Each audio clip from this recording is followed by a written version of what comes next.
हरि ओम नमो ब्रह्मादिभ्यो ब्रह्म विद्या संप्रदाय कर्तृभ्यो वंश ऋषिभ्यो महद्भ्यो नमो गुरुभ्यः। सर्वोपप्लवरहितः प्रज्ञानघनः प्रत्यगर्तो ब्रह्मैवाहमस्मि ब्रह्मैवाहमस्मि।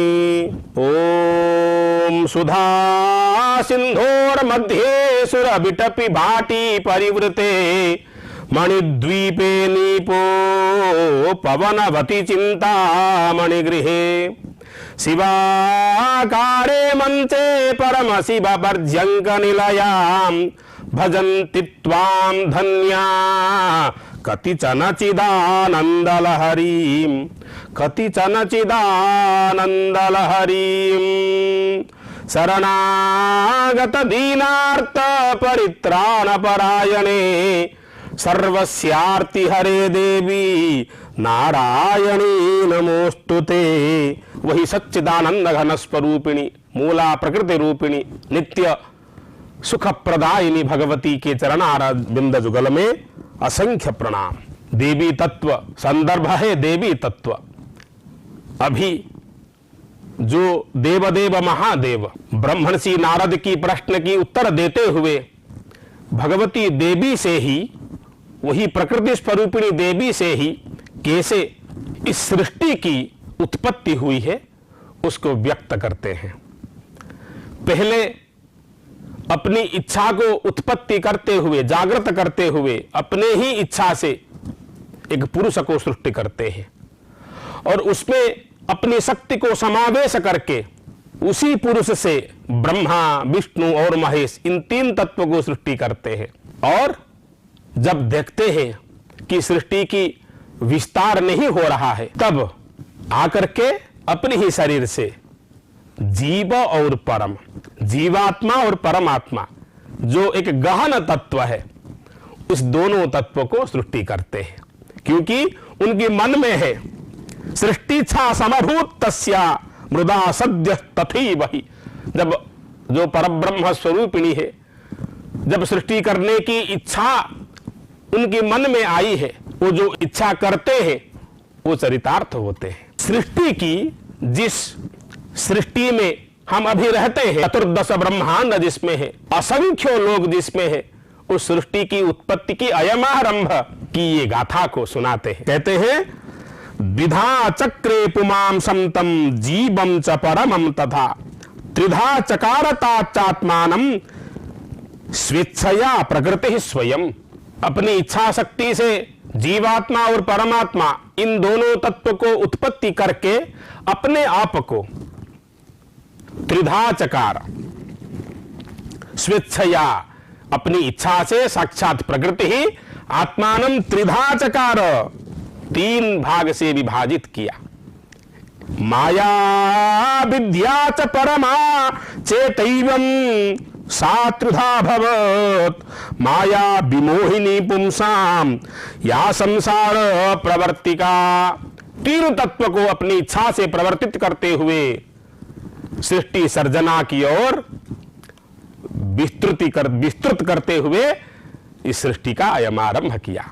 एक है माया तत्व, द्वितीयतः जीव तत्व विद्या तत्व और तृतीयतः परम तत्व। इन तीन तत्वों में अपने आप को प्रवेश कराती हुई अपने आप को व्यक्त करती हुई देवी ने माया में विद्या में और परम में इन तीनों में शक्ति की स्थापना की।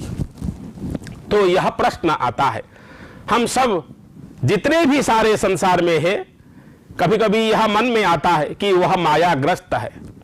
मैं भी मायाग्रस्त हूं क्योंकि संसार की जो ताड़नाएं हैं मैं हूं मेरा घर है मेरा गाड़ी है मेरा पुत्र है वह मायाग्रस्त है। क्योंकि ये भौतिक माया में जब हम सांसारिक माया में जो आध्यात्मिक पथ जो जीवन मूल्य गुणवत्ता जब हम विस्मृत कर लेते हैं जब हम भूल जाते हैं तब जीव मायाग्रस्त हो जाता है।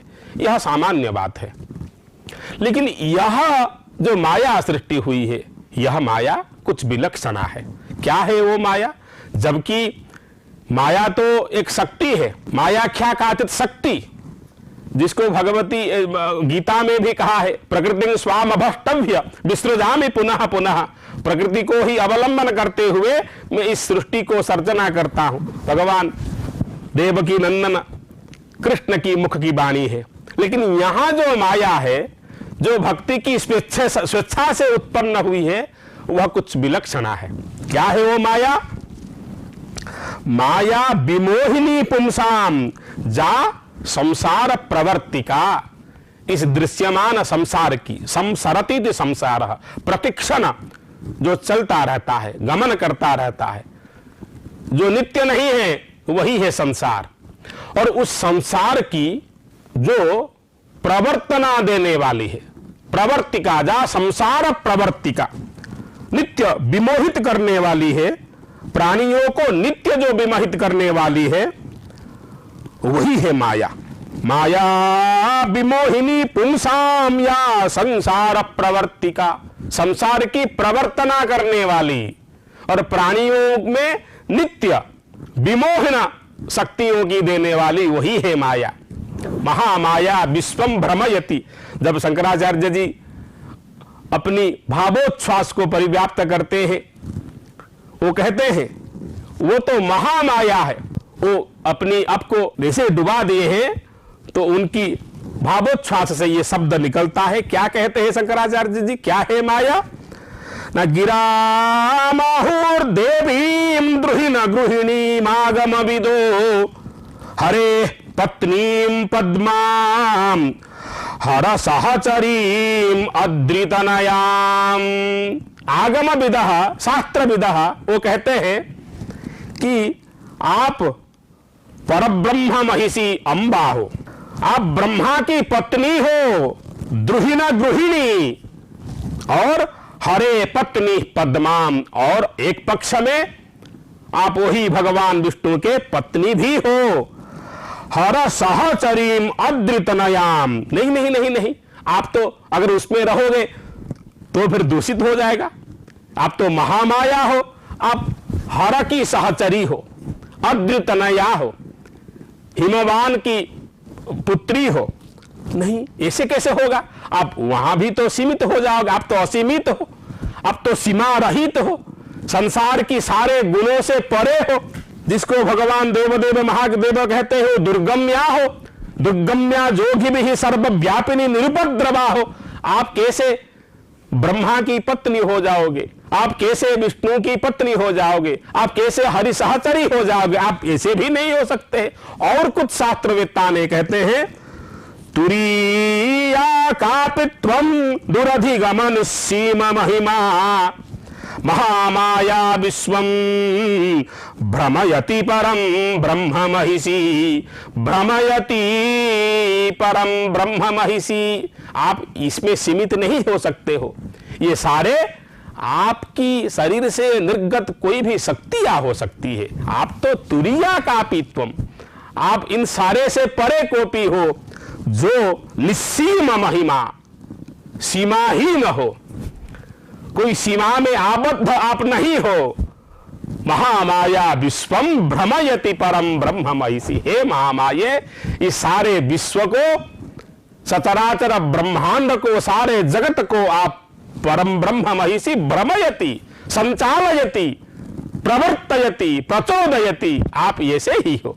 वहां पर महामाया के रूप में स्तुति करते हैं। और यह उसी महामाया की, जो मायाख्या शक्ति है, वो संसार की प्रवर्तना करती है।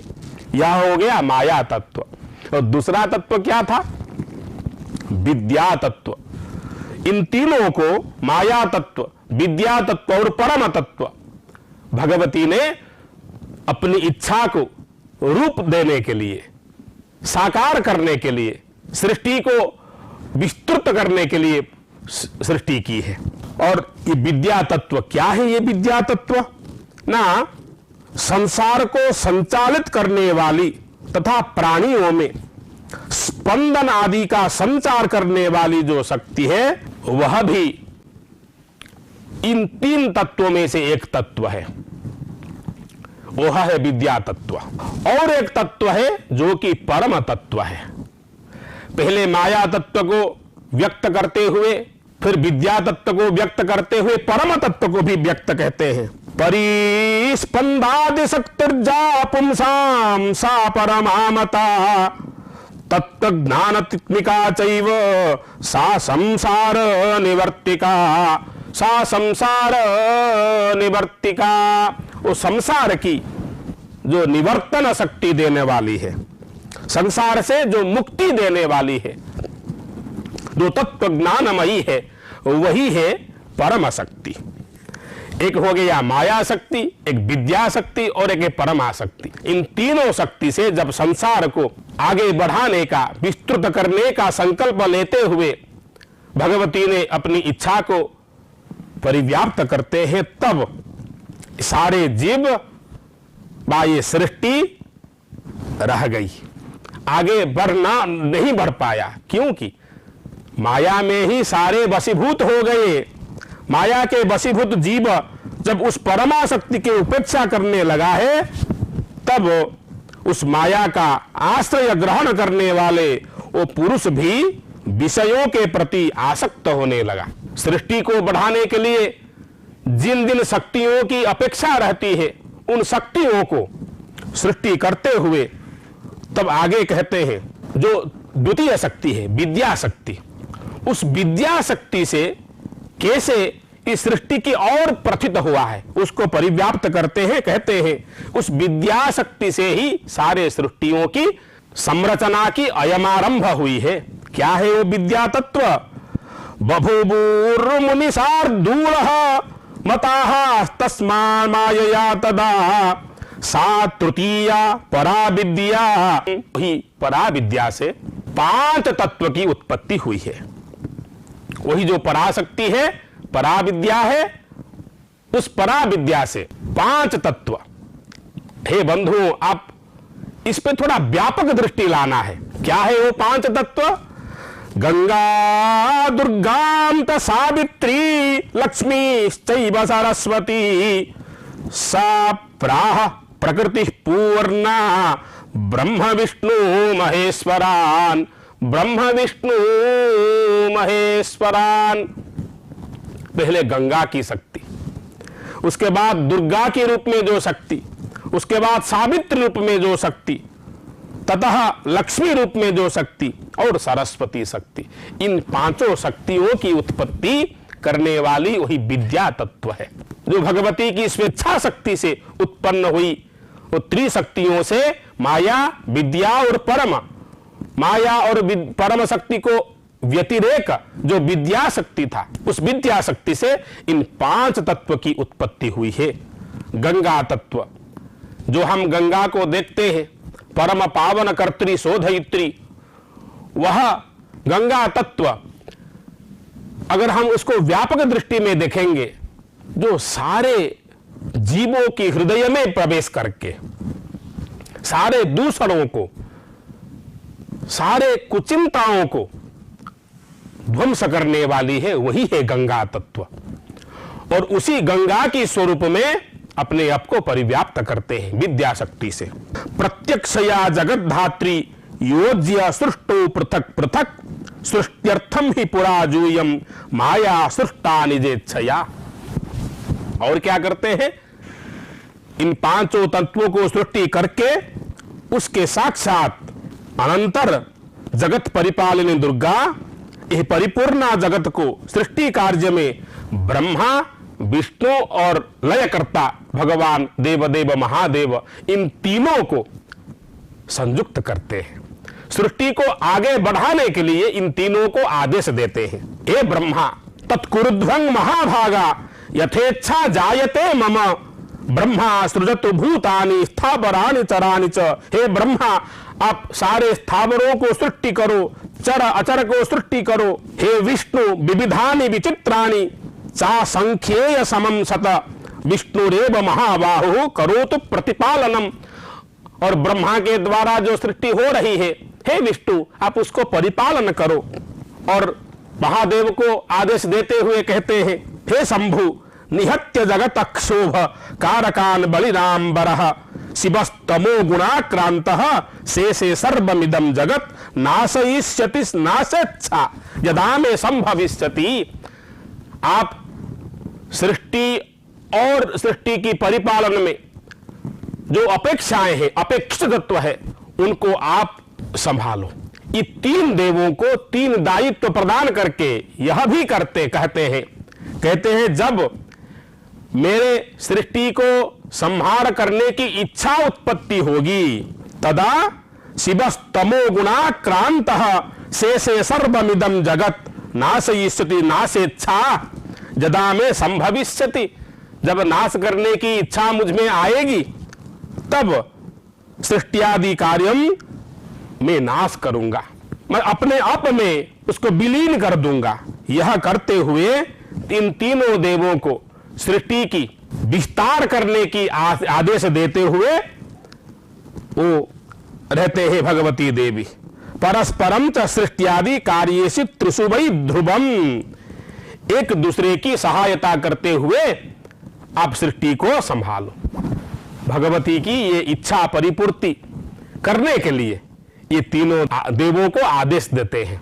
जब कुछ समय व्यतिक्रम होता है, व्यतिक्रम के बाद में जब भगवती देखते हैं कि सृष्टि की कोई भी विकास विस्तृत नहीं हुआ है और श्री ब्रह्मा विष्णु महेश नहीं है, उन तीन देवों में सृष्टि करने की शक्ति को भी प्रदान करते हुए जब आदेश दिए थे, जब कुछ काल व्यतिक्रम हुआ है, व्यतिक्रम के बाद में जब भगवती प्रारूप होते हुए देखते हैं नहीं, ब्रह्मा जी वो तो तपस्या में लगे हुए हैं, और ब्रह्मा जी को देखते हुए भगवान विष्णु वो भी तपस्या करते हुए, और शंभु तो ध्यानमग्न है, तो मेरे जो संकल्प था, मेरे सृष्टि करने की जो इच्छा थी, उसका क्या हुआ। इस भाव को मन में रखते हुए अपनी क्रोध शक्ति को जागृत करते हैं, और क्रोध शक्ति को जागृत करते हुए भगवती ने इन तीनों देवों को एक शिक्षा देने की प्रतिज्ञा कर लेती है।